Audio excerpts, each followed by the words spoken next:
Mr. Putter and Tabby Write the Book by Cynthia Rylant, illustrated by Arthur Howard. And there on our title page, we see our author's name, our title, and our illustrator. And there's our fine cat Tabby looking at those wonderful illustrations. Chapter 1, An Idea. In the winter, a big snow always came to Mr. Putter's house. Mr. Putter and his fine cat Tabby liked big snows, but they could not go out in them. They were too old. Mr. Putter might slip and break something. Tabby might catch a bad cold. They didn't mind staying in, though, because Mr. Putter's house was so cozy. It had nice soft chairs. It had velvet pillows. It had a fireplace. Staying in was all right when everything was so soft and velvety and warm.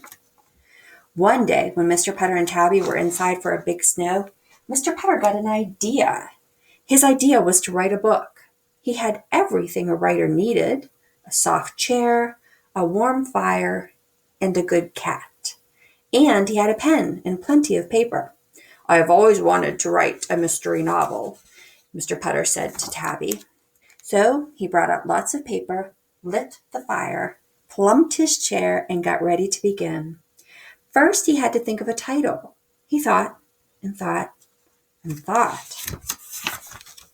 Finally, he told Tabby, "I shall call my book The Mystery of Lighthouse Cove." It was a very good title. It was full of mystery. And as a boy, he had read lots and lots of books with titles like that. Mr. Putter was so pleased, he decided to fix a snack.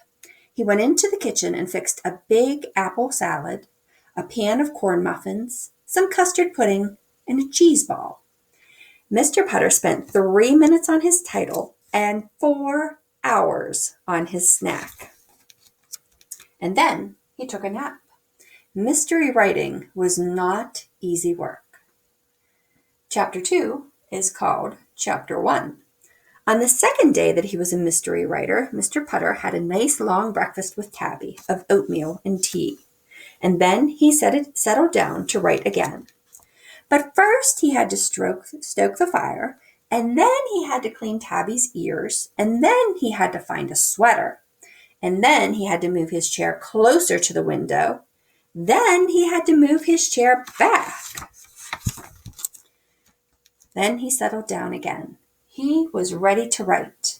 Mr. Putter looked at the walls and he thought. He thought and thought and thought. Finally, he wrote Chapter 1. He began to think some more, and as he was thinking, he looked out the window. A rabbit was in the yard. "Such a nice rabbit," Mr. Putter said to Tabby. The rabbit made him think of Easter, and Easter made him think of boiled eggs. He decided to fix a snack. He went into the kitchen and fixed 20 boiled eggs and a vegetable stew. Mr. Putter spent 1 minute on Chapter 1 and 3 hours on eggs and stew. Then he took a bath. Then he took a nap. Mystery writing wore him out. Chapter 3, Good Things. The third day that he was a mystery writer, Mr. Putter woke up ready to write again. He liked being a writer, ready to write. First, he and Tabby had cinnamon toast and tea. Then Mr. Putter petted Tabby and began to think. He looked out of his window, thinking. He looked at his fire, thinking. He looked at Tabby, thinking. Mr. Putter thought how blue the sky was. He thought how warm the fire felt. He thought how nice it was to be with Tabby. He thought about so many good things that he began to write them down. He wrote and wrote and wrote. Mr. Putter wrote all day long. Good things. Yellow cats, old sweaters, cinnamon toast, long baths, good dogs, and rain. When he finally stopped writing, the big snow had melted. Mr. Putter went next door with Tabby to visit Mrs. Teaberry and her good dog Zeke. They had some French fried butternut squash for supper. Then Mr. Putter read Good Things. When he finished, Mrs. Teaberry said it was enchanting. She said Mr. Putter was a wonderful writer. She said she could listen forever. I wanted to write The Mystery of Lighthouse Cove, Mr. Putter said sadly, but I wrote good things instead, and I ate too much, and I took too many naps. Mrs. Teaberry told him not to worry.